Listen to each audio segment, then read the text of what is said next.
দর্শক, ডাকসুতে বিএনপি কেন হারলো এবং শিবির ছাত্রলীগ মিলেমিশে একাকার হয়েছে, শিবিরকে ছাত্রলীগ আওয়ামী লীগ পেছন থেকে সহযোগিতা করেছে, এক ধরনের আঁতাত করেছে, এই তত্ত্বটাই এখন সব থেকে বেশি আলোচিত হচ্ছে। যে তত্ত্ব নির্বাচনের রাতে ভোরবেলায় আমরা প্রথম আলোচনা করেছিলাম এবং সেই আলোচনাটা আপনারা ব্যাপকভাবে গ্রহণও করেছিলেন, সেই তত্ত্ব নিয়ে বিএনপির নেতারা এখন সব থেকে বেশি ব্যস্ত। বিএনপি তাদের নিজেদের রাজনৈতিক ভুলগুলো অনুধাবন করার চাইতে শিবিরের উপরে ছাত্রলীগ ভর করেছে এই তত্ত্ব নিয়ে কথা বলতেই বেশি ব্যস্ত হয়ে পড়েছে। তেমনটাই দেখছি একের পর এক। আমরা আসাদুজ্জামান রিপনের কথা বলেছিলাম, এবার বিএনপির ডাকসাইটে নেতা মির্জা আব্বাস জামাত ব্যাপারে, জামাতের মনোভাব এবং জামাতের কৌশল ব্যাপারে মনে হচ্ছে যে হাটে হাঁড়ি ভেঙে দিলেন। তিনি কিছু গোপন তথ্য সামনে নিয়ে এসে বলার চেষ্টা করলেন যে এই ডাকসু নির্বাচনে জামাতকে প্রভাবিত করেছে এবং সহযোগিতা করেছে আওয়ামী লীগ ছাত্রলীগ। কিভাবে জামাত এবং আওয়ামী লীগ কি এক হতে পারে আদতে? মুদ্রার এপিঠ ওপিঠে যাদের অবস্থান তারা কিভাবে এক হয়ে গেল, সেই তত্ত্ব আবিষ্কার করলেন বিএনপি নেতা মির্জা আব্বাস। কি বলতে চাইলেন তিনি এবং তার এই বলার মাধ্যমে আমরা কি বুঝতে পারি সেটা বুঝে ওঠার চেষ্টার মাধ্যমে প্রকৃত রহস্য অনুধাবন করার চেষ্টা করব যে ছাত্র শিবিরকে কিভাবে ছাত্রলীগ সহযোগিতা করলো। থাকবেন পলিটিক্স টিভির নিয়মিত আয়োজনে।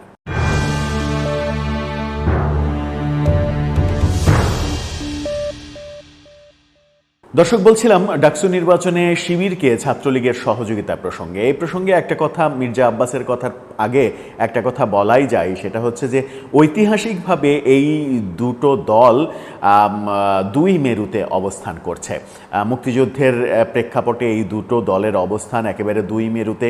এক দল মুক্তিযুদ্ধের নেতৃত্ব দিয়েছে, আর এক দল মুক্তিযুদ্ধের বিরোধিতা করেছে। এই দুটো দল কিভাবে এক হবে সেটা নিয়ে যথেষ্ট গবেষণার তো স্কোপ রয়েছে। কেউ কেউ বলবেন, এবং এটাই বোধহয় সত্য, যে রাজনীতিতে আদতে শেষ বলে কিছু নেই, রাজনীতিতে স্থায়ী শত্রু স্থায়ী মিত্র বলে কোনো কিছু নেই। রাজনীতির প্রয়োজনে অনেক কিছুই ঘটতে পারে, অনেক সিদ্ধান্তই রাজনীতিবিদরা নেন যেটা কখনো কখনো নীতি বিবর্জিত সিদ্ধান্তও হয়ে যায়। কি বললেন মির্জা আব্বাস? মির্জা আব্বাস গতকালকে একটি অনুষ্ঠানে যেটা বলার চেষ্টা করেছেন সেটা হচ্ছে যে জামাত একটা গভীর ষড়যন্ত্রের মাধ্যমে ডাকসু নির্বাচনটাকে তাদের নিজের করে নিয়েছে। তিনি যেটা বলতে চাইলেন, প্রথম আলো এবং ইন্ডিপেন্ডেন্ট টেলিভিশন দুইটা ফটোকার্ড আপনারা দেখে নিতে পারেন। সেখানে বলা হচ্ছে সেটা হচ্ছে যে ডাকসু নির্বাচনে বিএনপি হেরেছে আপনারা বলতে পারেন, আমি কিন্তু বলতে পারছি না। জামাতের এত ভোট কোত্থেকে এলো হিসাব মেলে না। তিনি বলতে চাচ্ছেন যে জামাতের এত ভোট ঢাকা বিশ্ববিদ্যালয়ে কিভাবে হলো এটা হিসাবের বাইরে, এটা হতে পারে না, এটা স্বাভাবিক কোনো ঘটনা নয়। এরপরে তিনি বলছেন গভীর ষড়যন্ত্রের আভাস পাচ্ছি। বিভিন্ন দল যখন আমরা একসঙ্গে বসি, অর্থাৎ বিভিন্ন সংলাপ, বিভিন্ন অনুষ্ঠান আয়োজন, বিভিন্ন জায়গায় যখন একসঙ্গে বসেন সেই কথা বলছেন, তখন বলা হয়, জামাতের পক্ষ থেকে বলা হয়, খেয়াল রাখতে হবে আওয়ামী লীগকে ঠেকাতে হবে, তারা আবার এলে কচু কাটা করবে। এটা জামাত বিভিন্ন সভা সেমিনারে যখন ব্যক্তিগত আলাপ হয় বিএনপি নেতাদের সঙ্গে, তখন নাকি জামাতের নেতারা এই কথাটা বলেন যে যাই হোক আওয়ামী লীগকে ঠেকাতে হবে, আওয়ামী লীগ যদি আসে তাহলে আমাদেরকে কচু কাটা করবে।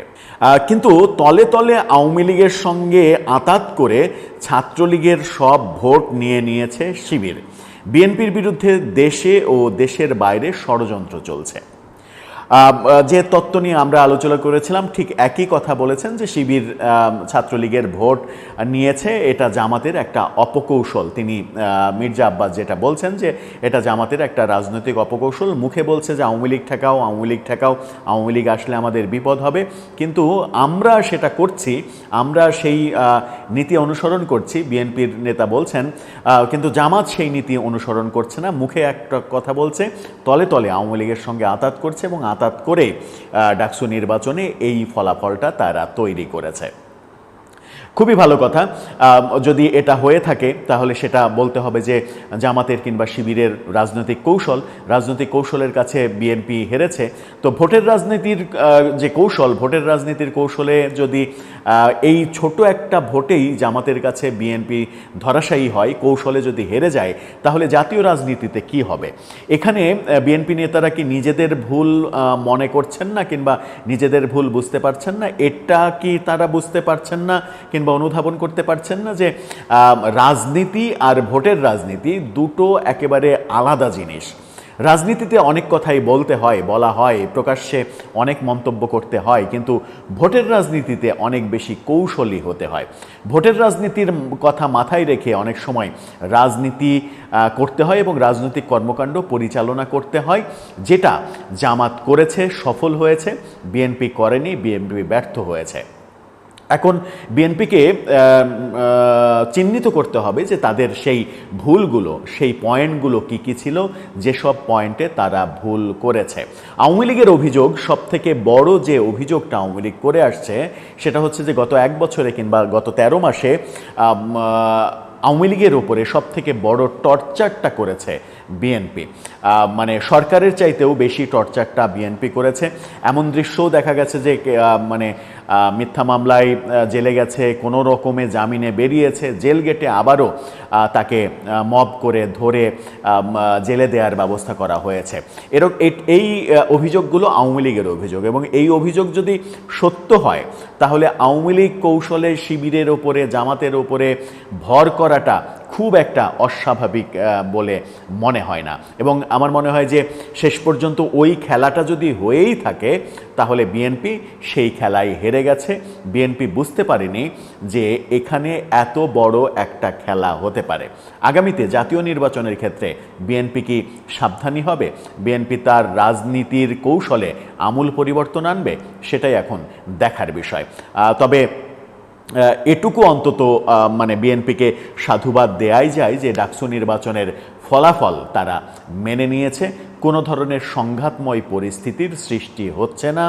এটা রাজনীতির জন্য, বাংলাদেশের জন্য একটা ভালো খবর। এই ভালো খবরটা যত তৈরি হবে, যত জন্ম নেবে, তত আমরা দ্রুত সামনের দিকে এগিয়ে যেতে পারবো। দর্শক, আপনার কি মনে হয়? মির্জা আব্বাস, আসাদুজ্জামান রিপন সহ বিএনপির অন্যান্য নেতারা, বিভিন্ন নেতারা এই একই তত্ত্বের কথা বলছেন, একই তত্ত্ব নিয়ে আলোচনা করছেন, যেটা আমরা নির্বাচনের দিন ওই ভোরবেলাতেই আপনাদের সামনে তুলে ধরেছিলাম। সেটাই কি সত্য আদতে? আপনার মতামত জানিয়ে লিখতে পারেন আমাদের কমেন্ট বক্সে।